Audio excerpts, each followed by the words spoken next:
Magandang araw sa lahat. Isang mabilis na sakitan lang ito. May first time na tropang magpapasession na medyo malaking design.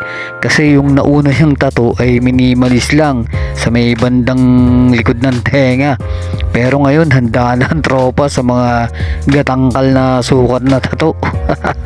Takot kasi to dati sa tattoo. Ewan ko ba bakit biglang nagkalakas ng loob na magpatattoo na to. At dahil sa sobrang pag-focus ko sa pagtatattoo ko sa'yo tropa, nakalimutan ko tuloy video yung tattoo session mo. Kaya sa susunod bawi na lang ako. Pasensya ka na tropa. Dahil sa sobrang angas mo, meron ka na ng mga kasunod na session.